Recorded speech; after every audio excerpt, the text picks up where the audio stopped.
ಓಂ ಶಾಂತಿ. ಇಂದಿನ ದಿನಾಂಕ 4/2/2022. ಮಧುರ ಮಕ್ಕಳೇ, ತಮ್ಮ ಆಂತರ್ಯದಲ್ಲಿ ಯಾವುದೇ ಭೂತಗಳಿಲ್ಲವೆಂದು ತಮ್ಮ ಮನಸ್ಸೆಂಬ ದರ್ಪಣದಲ್ಲಿ ನೋಡಿಕೊಳ್ಳಬೇಕು. ಭೂತಗಳನ್ನು ದೂರ ಮಾಡುವ ಪ್ರಯತ್ನ ಮಾಡುತ್ತಿರಬೇಕು. ಪ್ರಶ್ನೆ: ತಂದೆ ಮಕ್ಕಳ ಮಧ್ಯೆ ಸಂಗಮದಲ್ಲಿ ಈ ಜಗತ್ತಿನಿಂದ ಸಂಪೂರ್ಣ ಭಿನ್ನವಾದ ಪದ್ಧತಿ ನಡೆಯುತ್ತದೆ, ಅದು ಯಾವುದು? ಉತ್ತರ: ಈ ಜಗತ್ತಿನಲ್ಲಿ ಮಕ್ಕಳು ತಂದೆಗೆ ನಮಸ್ತೆ ಮಾಡುತ್ತಾರೆ, ಆದರೆ ಇಲ್ಲಿ ತಂದೆ ಮಕ್ಕಳಿಗೆ ನಮಸ್ತೆ ಮಾಡುತ್ತಾರೆ. ಸ್ವಯಂ ತಂದೆಯೇ ಮಧುರ ಮಕ್ಕಳೇ, ನಾನು ನಿಮ್ಮ ಸೇವೆಯಲ್ಲಿ ಉಪಸ್ಥಿತನಾಗಿದ್ದೇನೆ. ನೀವು ಮಕ್ಕಳು ನನಗಿಂತಲೂ ಶ್ರೇಷ್ಠರಾಗಿದ್ದೀರೆಂದು ತಿಳಿಸುತ್ತಿದ್ದಾರೆ. ಎರಡನೆಯದಾಗಿ, ನಾನು ನಿರಾಕಾರಿ ತಂದೆಯಾಗಿದ್ದೇನೆ. ಆದುದರಿಂದ ನಾನೇ ಮೊದಲು ನಿಮಗೆ ನಮಸ್ತೆ ಮಾಡುತ್ತೇನೆ. ಇದು ಸಹ ಸಂಗಮ ಯುಗದ ವಿಚಿತ್ರ ಪದ್ಧತಿಯಾಗಿದೆ. ಶಾಂತಿ.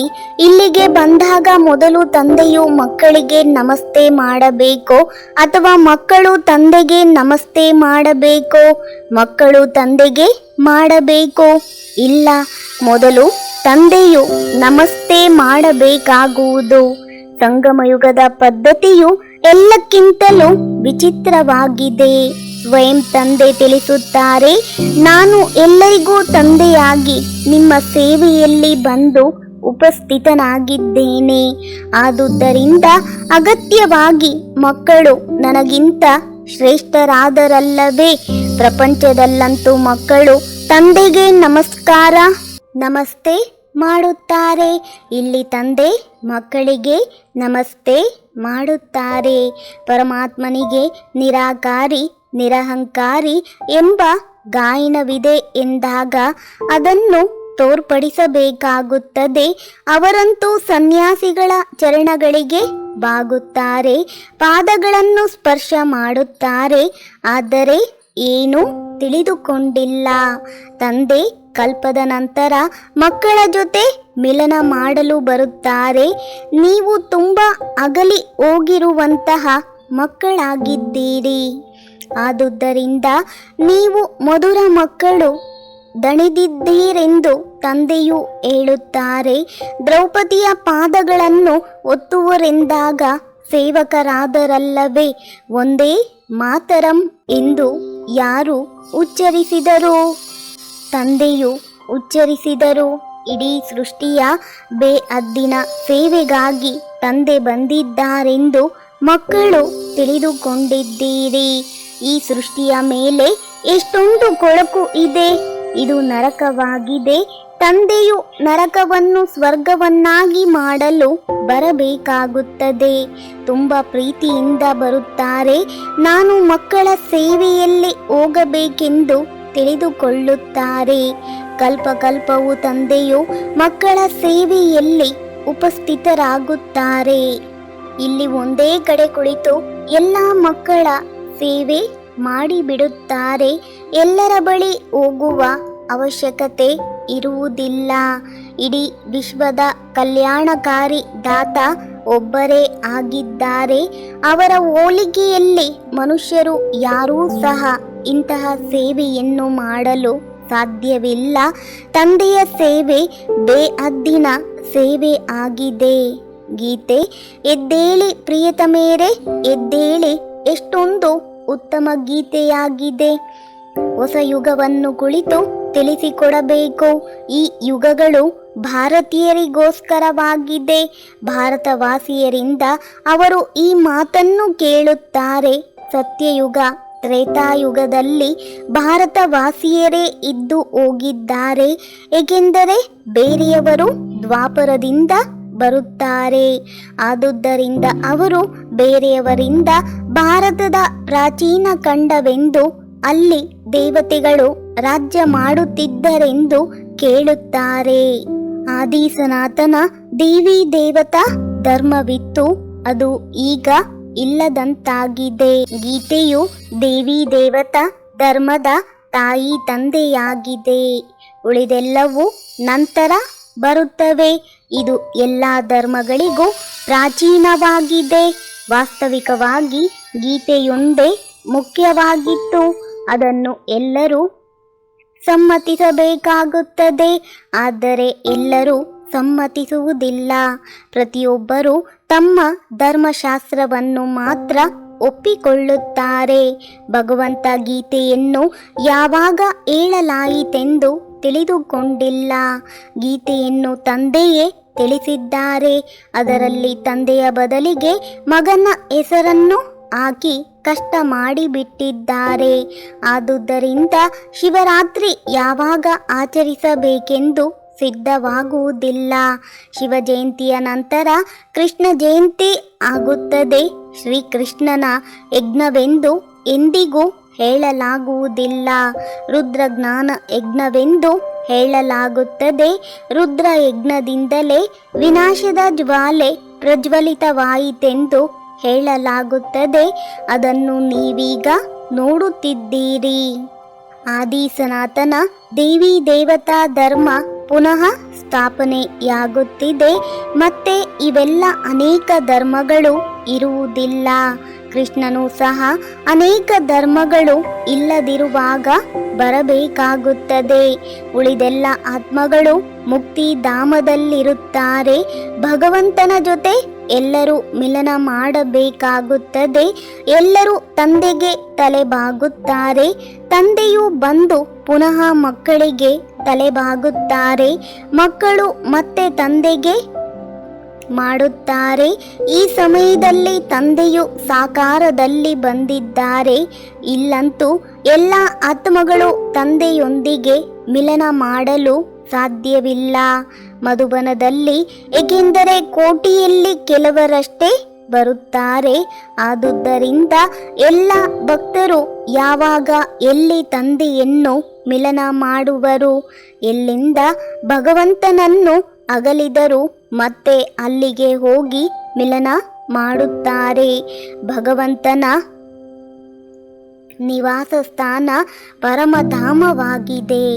ಎಲ್ಲ ಮಕ್ಕಳನ್ನು ದುಃಖದಿಂದ ಬಿಡಿಸಿ ಪರಮಧಾಮಕ್ಕೆ ಕರೆದುಕೊಂಡು ಹೋಗುತ್ತೇನೆಂದು ತಂದೆಯು ತಿಳಿಸುತ್ತಾರೆ. ಈ ಕರ್ತವ್ಯವು ತಂದೆಯ ಒಬ್ಬರದೇ ಆಗಿದೆ. ತಂದೆಯು ಪತಿತ ಸೃಷ್ಟಿಯನ್ನು ಪಾವನ ಮಾಡಲು ಬರಬೇಕಾಗುತ್ತದೆ.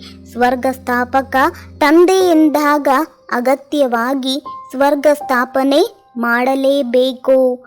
ರಾವಣ ನರಕದ ಸ್ಥಾಪನೆ ಮಾಡುತ್ತಾನೆ. ತಂದೆ ಸ್ವರ್ಗ ಸ್ಥಾಪನೆ ಮಾಡುತ್ತಾರೆ. ಇವರ ನಿಜ ಹೆಸರು ಶಿವ ಬಿಂದು ಆಗಿದೆ. ಆತ್ಮ ಸಹ ಬಿಂದು ಆಗಿದೆ. ಭ್ರುಕುಟಿಯ ಮಧ್ಯದಲ್ಲಿ ಬಿಂದು ರೂಪದಲ್ಲಿರುತ್ತದೆ. ಆತ್ಮನಂತೆ ಪರಮಾತ್ಮನು ಬಿಂದುವಾಗಿದ್ದಾರೆ. ಆದರೆ ಇಷ್ಟೊಂದು ಚಿಕ್ಕ ಆತ್ಮನಲ್ಲಿ ಎಂದಿಗೂ ಅಳಿಸದಂತಹ ಪಾತ್ರ ತುಂಬಿರುವುದು ಆಶ್ಚರ್ಯದ ಮಾತಾಗಿದೆ. ಇದು ಸದಾ ನಡೆಯುತ್ತಿರುತ್ತದೆ. ಈ ಮಾತುಗಳು ಎಷ್ಟೊಂದು ರಹಸ್ಯವುಳ್ಳ ಮಾತುಗಳಾಗಿವೆ. ಈಗ ಮನುಷ್ಯರು ಶಾಂತಿಯನ್ನು ಬೇಡುತ್ತಾರೆ. ಏಕೆಂದರೆ ಎಲ್ಲರೂ ಶಾಂತಿಯಲ್ಲಿ ಹೋಗುವವರಾಗಿದ್ದಾರೆ. ಸುಖ ಕಾಗವಿಷ್ಟ ಸಮಾನವೆಂದು ಹೇಳುವರು. ಗೀತೆಯಲ್ಲಿ ರಾಜಯೋಗದಿಂದ ರಾಜರಿಗೂ ರಾಜರಾಗಬೇಕು ಎಂದು ಹೇಳುವವರು ಸುಖ ಕಾಗವಿಷ್ಟ ಸಮಾನವೆಂದು ಹೇಳುವ ಕಾರಣ ಅವರಿಗೆ ಸುಖ ಹೇಗೆ ಸಿಗುತ್ತದೆ? ಇದು ಪ್ರವೃತ್ತಿ ಮಾರ್ಗದ ಮಾತಾಗಿದೆ. ಗೃಹಸ್ಥ ವ್ಯವಹಾರದಲ್ಲಿರುತ್ತಾ ನೀವು ಕಮಲ ಪುಷ್ಪ ಸಮಾನ ಪವಿತ್ರವಾಗಿರಬೇಕು. ಇದು ಸನ್ಯಾಸಿಗಳ ಕೆಲಸವಲ್ಲ. ಏಕೆಂದರೆ ಅವರು ಮನೆಮಠವನ್ನು ಬಿಟ್ಟು ಬಿಡುತ್ತಾರೆ. ನೀವು ಮನೆಯವರಿಗೆ ಮೊಟ್ಟ ಮೊದಲು ದಾನ ಮಾಡಬೇಕು ಎಂದು ಹೇಳುತ್ತೀರಿ. Charity begins at home. Shiva ತಂದೆಯೂ ಸಹ ನಾನು ಮೊದಲು ಇವರಿಗೆ ಸಾಕಾರ ಬ್ರಹ್ಮ ತಿಳಿಸಿಕೊಡುತ್ತೇನೆಂದು ಹೇಳುತ್ತಾರೆ. ಶಿವ ತಂದೆಯ ಚೈತನ್ಯ ಮನೆ ಇವರಾಗಿದ್ದಾರೆ. ಮೊದಲು ಇವರು ಕಲಿತು ನಂತರ ಅವರಿಂದ ದತ್ತು ಮಕ್ಕಳು ನಂಬರ್ ವಾರ್ ಕಲಿಯುತ್ತಿದ್ದಾರೆ. ಇದು ತುಂಬ ರಹಸ್ಯವಾದ ಮಾತುಗಳಾಗಿವೆ. ಸದ್ಗತಿದಾತ ಪತಿತ ಪಾವನನೇ ಬಂದು ಈ ಎಲ್ಲ ರಹಸ್ಯಗಳನ್ನು ತಿಳಿಸುತ್ತಾರೆ. ಅಲ್ಲಿಂದಲೇ ಪ್ರೇರಣೆ ಕೊಡುವಂತಿಲ್ಲ, ಅವರು ಇಲ್ಲಿಗೆ ಬರಬೇಕಾಗುತ್ತದೆ. ಇವರ ನೆನಪಾರ್ಥವಾಗಿ ಅನೇಕ ಶಿವನ ಮಂದಿರಗಳಿವೆ. ಸ್ವಯಂ ಅವರೇ ಹೇಳುತ್ತಾರೆ, ನಾನು ಸಾಧಾರಣ ಬ್ರಹ್ಮನ ತನುವಿನಲ್ಲಿ ಬರುತ್ತೇನೆ. ಅವರು ಸ್ವಯಂ ತಮ್ಮ ಜನ್ಮಗಳನ್ನು ತಿಳಿದುಕೊಂಡಿಲ್ಲ. ಈ ರೀತಿ ತಿಳಿದುಕೊಳ್ಳದೇ ಇರುವುದು ಅವರೊಬ್ಬರ ಮಾತಲ್ಲ. ನೀವು ಬ್ರಹ್ಮ ಮುಖ ವಂಶಾವಳಿ ಬ್ರಾಹ್ಮಣರೆಲ್ಲರೂ ಕುಳಿತಿದ್ದೀರಿ. ಬ್ರಹ್ಮನ ಮುಖದಿಂದ ನೀವು ಬ್ರಾಹ್ಮಣರು ರಚಿಸಲ್ಪಟ್ಟಿದ್ದೀರಿ. ಬ್ರಾಹ್ಮಣರಾದ ನಿಮಗೆ ತಿಳಿಸಿಕೊಡುತ್ತಾರೆ. ಸದಾ ಬ್ರಾಹ್ಮಣರ ಮೂಲಕವೇ ಯಜ್ಞ ನಡೆಯುತ್ತದೆ. ಆ ಗೀತೆಯನ್ನು ಹೇಳುವಂಥವರ ಬಳಿ ಬ್ರಾಹ್ಮಣರು ಇಲ್ಲವಾದ್ದರಿಂದ ಅದು ಯಜ್ಞವಾಗುವುದಿಲ್ಲ. ಇದು ಬೇಅದ್ದಿನ ತಂದೆಯಿಂದ ರಚಿಸಲ್ಪಟ್ಟ ಅತ್ಯಂತ ಶ್ರೇಷ್ಠವಾದ ಯಜ್ಞವಾಗಿದೆ. ಇಲ್ಲಿ ಮೊದಲಿನಿಂದಲೂ ದೊಡ್ಡ ದೊಡ್ಡ ಪಾತ್ರೆಗಳು ಹೆಚ್ಚಾಗುತ್ತಾ ಬಂದಿವೆ. ಭಂಡಾರ ನಡೆಯುತ್ತಲೇ ಇರುತ್ತದೆ. ಸಮಾಪ್ತಿ ಯಾವಾಗ ಆಗುತ್ತದೆ? ಯಾವಾಗ ಇಡೀ ರಾಜಧಾನಿ ಸ್ಥಾಪನೆ ಆಗಿಬಿಡುತ್ತದೆ. ನಾನು ನಿಮ್ಮನ್ನು ಮನೆಗೆ ಹಿಂತಿರುಗಿ ಕರೆದುಕೊಂಡು ಹೋಗುತ್ತೇನೆ. ನಂತರ ನಂಬರ್ ವಾರ್ ಪಾತ್ರ ಮಾಡಲು ಕಳಿಸುತ್ತೇನೆಂದು ತಂದೆ ತಿಳಿಸುತ್ತಾರೆ. ನಾನು ಹಿಂತಿರುಗಿ ಕರೆದುಕೊಂಡು ಹೋಗುತ್ತೇನೆ. ನಾನು ನಿಮ್ಮ ಮಾರ್ಗದರ್ಶಕನಾಗಿದ್ದೇನೆ. ಈ ರೀತಿ ಬೇರೆ ಯಾರು ತಿಳಿಸಿಕೊಡಲು ಸಾಧ್ಯವಿಲ್ಲ. ಪತಿತ ಮನುಷ್ಯರನ್ನು ಪಾವನ ಮಾಡಿ ಕರೆದುಕೊಂಡು ಹೋಗುತ್ತಾರೆ. ನಂತರ ತಮ್ಮ ತಮ್ಮ ಧರ್ಮ ಸ್ಥಾಪನೆ ಮಾಡುವ ಸಮಯದಲ್ಲಿ ಪಾತ್ರ ಮಾಡಲು ಆತ್ಮಗಳ ಆಗಮನ ಆರಂಭ ಮಾಡುತ್ತಾರೆ. ಈಗ ಅನೇಕ ಧರ್ಮಗಳಿವೆ, ಬಾಕಿ ಒಂದು ಧರ್ಮ ಮಾತ್ರ ಇಲ್ಲದಾಗಿದೆ. ಗೀತೆಯು ಸರ್ವಶಾಸ್ತ್ರಗಳಿಗೆ ಶಿರೋಮಣಿಯಾಗಿದೆ. ಗೀತೆಯಿಂದ ಸರ್ವರ ಗತಿ ಸದ್ಗತಿ ಆಗುವುದು. ಭಾರತವಾಸಿಗಳಲ್ಲಿಯೂ ಯಾರು ಮೊಟ್ಟ ಮೊದಲು ಪರಮಾತ್ಮನಿಂದ ಅಗಲುತ್ತಾರೆ ಆ ಆತ್ಮಗಳೇ ಜ್ಞಾನವನ್ನು ಪಡೆದುಕೊಳ್ಳುವರು. ಮೊಟ್ಟ ಮೊದಲು ಅವರೇ ಕೆಳಗೆ ಬರಲು ಇಳಿಯುತ್ತಾರೆ. ನಂತರ ಎಲ್ಲರೂ ನಂಬರ್ ವಾರ್ ಬರಬೇಕಾಗುತ್ತದೆ. ಸತೋ ರಜೋ ತಮೋವನ್ನು ಎಲ್ಲರೂ ಅನುಭವ ಮಾಡಿ ಬರಬೇಕಾಗುತ್ತದೆ. ಈಗ ಕಲ್ಪದ ಆಯಸ್ಸು ಪೂರ್ಣವಾಯಿತು. ಎಲ್ಲ ಆತ್ಮಗಳು ಇಲ್ಲಿ ಪ್ರತ್ಯಕ್ಷವಾಗಿದ್ದಾರೆ. ಹಿಂದೆಯೂ ಸಹ ಬಂದು ಬಿಟ್ಟಿದ್ದಾರೆ. ಪ್ರತಿಯೊಬ್ಬರೂ ತಮ್ಮ ಪಾತ್ರವನ್ನು ಮಾಡಬೇಕಾಗುತ್ತದೆ. ನಾಟಕದಲ್ಲಿ ಎಲ್ಲ ಪಾತ್ರಧಾರಿಗಳು ಒಮ್ಮೆಯೇ ಪಾತ್ರ ಮಾಡಲು ಬರುವುದಿಲ್ಲ. ತಮ್ಮ ತಮ್ಮ ಸಮಯದಲ್ಲಿ ಬರುತ್ತಾರೆ. ನಂಬರ್ ವಾರ್ ಹೇಗೆ ಬರುತ್ತಾರೆಂಬುದನ್ನು ತಂದೆ ತಿಳಿಸಿಕೊಟ್ಟಿದ್ದಾರೆ.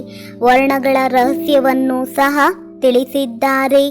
ಬ್ರಾಹ್ಮಣರೇ ಸರ್ವಶ್ರೇಷ್ಠ ಶಿಖೆನಾಗಿದ್ದಾರೆ. ಆದರೆ ಅಂತಹ ಬ್ರಾಹ್ಮಣರನ್ನು ರಚಿಸುವವರು ಯಾರು? ಶೂದ್ರರಂತೂ ರಚಿಸಲಾಗುವುದಿಲ್ಲ. ಬ್ರಾಹ್ಮಣರಿಗೂ ಮೇಲೆ ಬ್ರಾಹ್ಮಣರ ತಂದೆ ಬ್ರಹ್ಮ ಆಗಿದ್ದಾರೆ. ಬ್ರಹ್ಮರವರ ತಂದೆ ಶಿವಬಾಬಾ ಆಗಿದ್ದಾರೆ. ನೀವು ಶಿವವಂಶಿ ಬ್ರಹ್ಮ ಮುಖ ವಂಶಾವಳಿ ಆಗಿದ್ದೀರಿ. ನೀವು ಬ್ರಾಹ್ಮಣರಿಂದ ನಂತರ ದೇವತೆಗಳಾಗುತ್ತೀರಿ. ಹೀಗೆ ವರ್ಣಗಳ ಲೆಕ್ಕವನ್ನು ತಿಳಿಸಬೇಕು. ಎಲ್ಲರೂ ಒಂದೇ ರೀತಿ ಬುದ್ಧಿವಂತರಲ್ಲದ ಕಾರಣ ತಂದೆಯು ಮಕ್ಕಳಿಗೆ ಸಲಹೆಯನ್ನು ನೀಡುತ್ತಾರೆ. ವಿದ್ವಾನ್ ಪಂಡಿತರ ಮುಂದೆ ಯಾವುದೇ ಹೊಸ ಮಕ್ಕಳು ತಿಳಿಸಿಕೊಡಲಾಗುವುದಿಲ್ಲ. ನಾನು ಹೊಸಬ್ಬನಾಗಿದ್ದೇನೆ.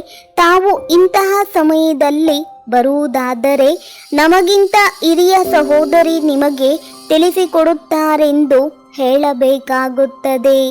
ಅವರು ನನಗಿಂತ ಮುಂದೆ ಇದ್ದಾರೆ. ಶಾಲೆ ಎಂದರೆ ನಂಬರ್ ವಾರ್ ಇರುತ್ತದೆ. ಇದರಲ್ಲಿ ದೇಹಾಭಿಮಾನ ಬರಬಾರದು. ಇಲ್ಲವಾದರೆ ಗೌರವವನ್ನು ಕಳೆದುಕೊಳ್ಳುತ್ತೇವೆ. ಬ್ರಹ್ಮ ಕುಮಾರ ಕುಮಾರಿಯರು ಪೂರ್ಣವಾಗಿ ತಿಳಿಸಿಕೊಡುವುದಿಲ್ಲವೆಂದು ಹೇಳಿಬಿಡುತ್ತಾರೆ. ದೇಹಾಭಿಮಾನವನ್ನು ಬಿಟ್ಟು ಹಿರಿಯರಿಗೆ ಒಪ್ಪಿಸಬೇಕು. ತಂದೆಯೂ ಸಹ ನನಗಿಂತ ಮೇಲೆ ತಂದೆಯನ್ನು ಕೇಳುತ್ತೇನೆಂದು ಹೇಳುತ್ತಾರೆ.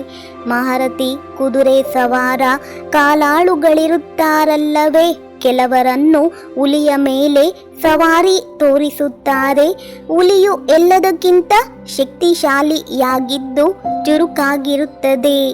ಕಾಡಿನಲ್ಲಿ ಒಂಟಿಯಾಗಿರುತ್ತದೆ. ಆದರೆ ಆನೆಯು ಸದಾ ಆನೆಗಳ ಹಿಂಡಿನಲ್ಲಿರುತ್ತದೆ. ಏಕೆಂದರೆ ಒಂಟಿಯಾಗಿದ್ದರೆ ಯಾರಾದರೂ ಕೊಂದು ಬಿಡುತ್ತಾರೆ ಎಂಬ ಭಯವಿರುತ್ತದೆ. ಶಕ್ತಿಯರನ್ನು ಸಹ ಹುಲಿಯ ಮೇಲೆ ಸವಾರಿಯಾಗಿ ತೋರಿಸುತ್ತಾರೆ. ಗೀತೆಯ ಭಗವಂತ ಕೃಷ್ಣನೆಂದು ಹೇಳುವುದು ತಪ್ಪಾಗಿದೆ ಎಂದು ಮಕ್ಕಳಿಗೆ ತಿಳಿಸಲಾಗಿದೆ. ಕೃಷ್ಣನ ಶಾಸ್ತ್ರವನ್ನು ಎಲ್ಲ ಧರ್ಮದವರು ಮಾನ್ಯತೆ ಕೊಡುವುದಿಲ್ಲ. ಪ್ರಾಚೀನ ದೇವಿ ದೇವತಾ ಧರ್ಮದ ಸ್ಥಾಪನೆ ಯಾರು ಮಾಡಿದರೆಂದು ಸಿದ್ಧ ಮಾಡಿ ತಿಳಿಸಬೇಕು. ಅವರಿಗೆ ದೇವಿ ದೇವತೆ ಎಂದು ಕರೆಯಲಾಗುವುದು. ಈಶ್ವರನಂತೂ ಬೇರೆಯಾಗಿದ್ದಾರೆ. ಲಕ್ಷ್ಮೀ ನಾರಾಯಣರಿಗೆ ಭಗವಾನ್ ಭಗವತಿ ಎಂದು ಹೇಳುತ್ತಾರೆ. ಇವರು ಪಾಲನೆಗೆ ನಿಮಿತ್ತನಾಗಿದ್ದಾರೆ.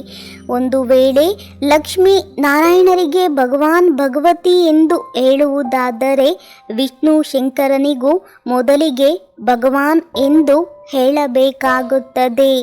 ಭಗವಂತನಲ್ಲದೆ ಗೀತೆಯನ್ನು ಬೇರೆ ಯಾರು ಹೇಳಲು ಸಾಧ್ಯವಿಲ್ಲವೆಂದು ನೀವು ತಿಳಿದುಕೊಂಡಿದ್ದೀರಿ. ಭಗವಂತನ ಮುಖದಿಂದ ಉಚ್ಚರಿಸಲ್ಪಟ್ಟ ಗೀತೆಯಾಗಿದೆ. ಶ್ರೀ ಶ್ರೀ ರುದ್ರನ ಗೀತೆಯಾಗಿದೆ. ಇವರನ್ನು ಬೇರೆ ಯಾರೂ ತಮ್ಮ ಮುಖವನ್ನಾಗಿ ಮಾಡಿಕೊಳ್ಳಲಾಗುವುದಿಲ್ಲ.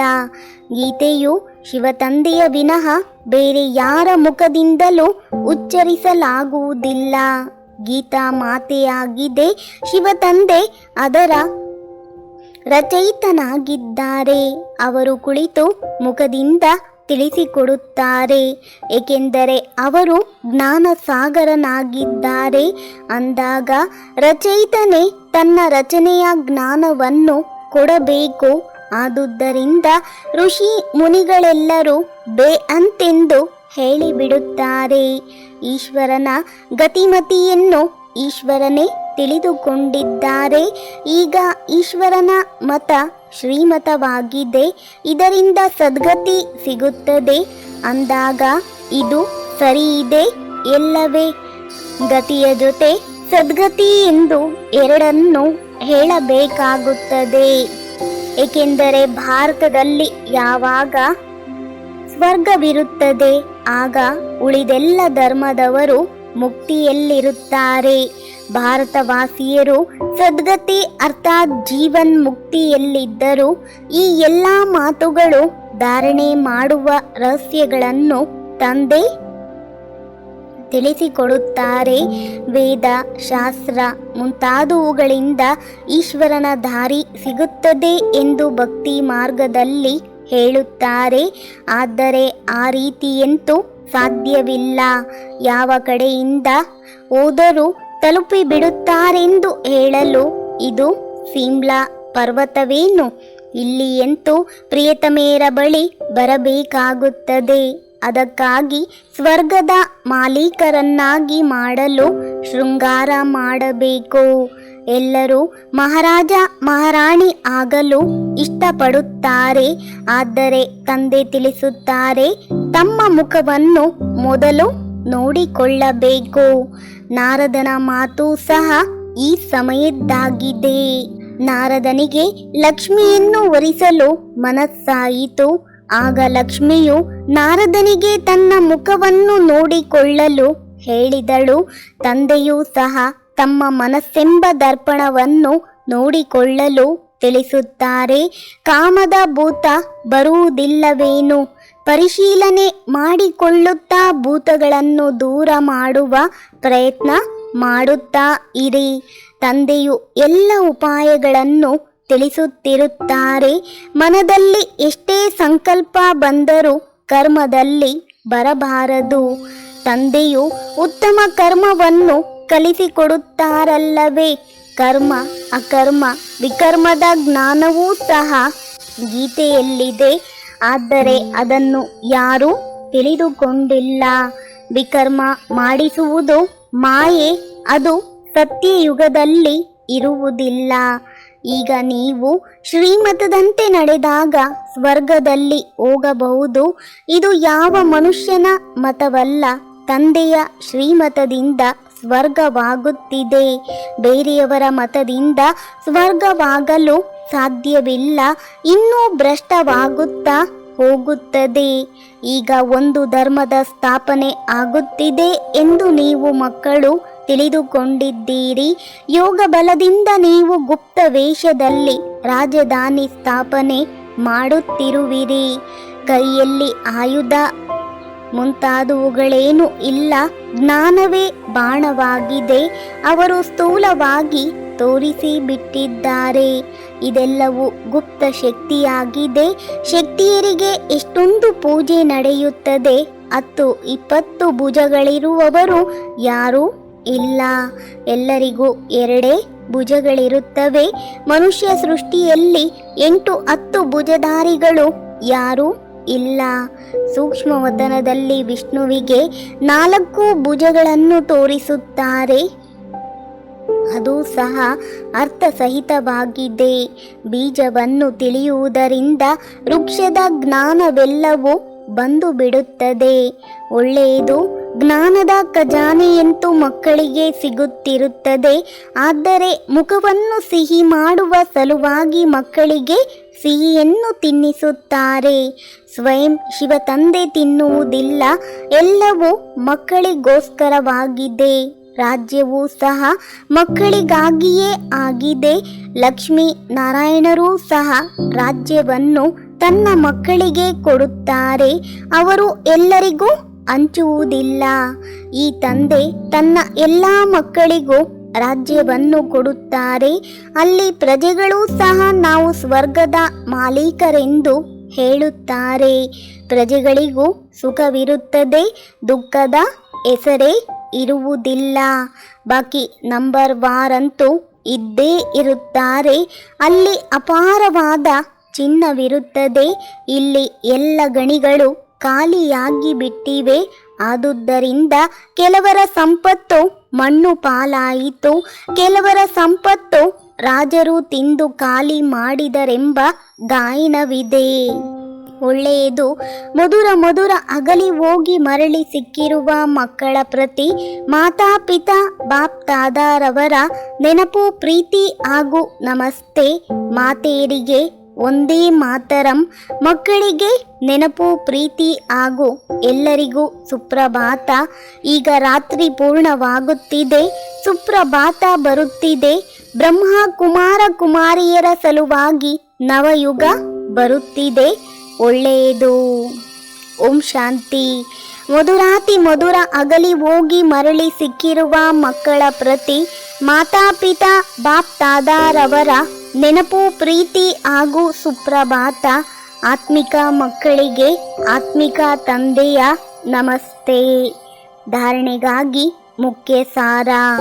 ದೇಹಾಭಿಮಾನವನ್ನು ಬಿಟ್ಟು ತಮಗಿಂತ ಹಿರಿಯರನ್ನು ಮುಂದಿಡಬೇಕು. ಯಾರಾದರೂ ಚರ್ಚೆ ಮಾಡುತ್ತಾರೆಂದರೆ ಅವರನ್ನು ದೊಡ್ಡವರಿಗೆ ಒಪ್ಪಿಸಬೇಕು. ಗೌರವ ಕಳೆಯಬಾರದು. ಮೊಟ್ಟಮೊದಲು ಮನೆಯವರಿಗೆ ದಾನ ಮಾಡಬೇಕು. Charity begins at home. ಮೊದಲು ಪರಿವಾರದ ಕಲ್ಯಾಣ ಮಾಡಬೇಕು. ಗೃಹಸ್ಥದಲ್ಲಿರುತ್ತಾ ಕಮಲ ಪುಷ್ಪ ಸಮಾನ ಪವಿತ್ರರಾಗಿರಬೇಕು. ವರದಾನ: ದೇಹ ಅಹಂಕಾರ ಅಥವಾ ಅಭಿಮಾನದ ಸೂಕ್ಷ್ಮ ಅಂಶಗಳನ್ನು ತ್ಯಾಗ ಮಾಡುವಂತಹ ಆಕಾರಿಯಿಂದ ನಿರಾಕಾರಿ ಭವ. ಕೆಲವರಲ್ಲಿ ಚಿಕ್ಕ ರೂಪದಿಂದ ದೇಹದ ಆಕಾರದಲ್ಲಿ ಸೆಳೆತ ಅಥವಾ ಅಭಿಮಾನವಿಲ್ಲ. ಆದರೆ ದೇಹದ ಸಂಬಂಧದೊಂದಿಗೆ ತನ್ನ ಸಂಸ್ಕಾರ ವಿಶೇಷವಾಗಿದೆ, ಬುದ್ಧಿ ವಿಶೇಷವಾಗಿದೆ, ಗುಣಕಲೆಗಳು ವಿಶೇಷವಾಗಿದೆ, ಕೆಲವು ಶಕ್ತಿ ವಿಶೇಷವಾಗಿದೆ ಎಂಬ ಅಭಿಮಾನ ಅರ್ಥಾತ್ ಅಹಂಕಾರ, ನಶೆ, ಆವೇಶ ಇವು ಸೂಕ್ಷ್ಮವಾದ ದೇಹಾಭಿಮಾನವಾಗಿದೆ. ಹಾಗಾದರೆ ಈ ಅಭಿಮಾನವೆಂದಿಗೂ ಆಕಾರಿ, ಫರಿಷ್ಠ ಅಥವಾ ನಿರಾಕಾರಿಯಾಗಲು ಬಿಡುವುದಿಲ್ಲ. ಆದ್ದರಿಂದ ಇದರ ಅಂಶವನ್ನು ತ್ಯಾಗ ಮಾಡುತ್ತೀರೆಂದರೆ ಸಹಜವಾಗಿಯೇ ಆಕಾರಿಯಿಂದ ನಿರಾಕಾರಿಯಾಗಲು ಸಾಧ್ಯವಿದೆ. ಸ್ಲೋಗನ್: ಸಮಯದಲ್ಲಿ ಸಹಯೋಗಿ ಆಗುತ್ತೀರೆಂದರೆ ಪದಮಪಟ್ಟು ರಿಟರ್ನ್ ಸಿಕ್ಕಿಬಿಡುವುದು. ಒಳ್ಳೆಯದು. ಓಂ ಶಾಂತಿ.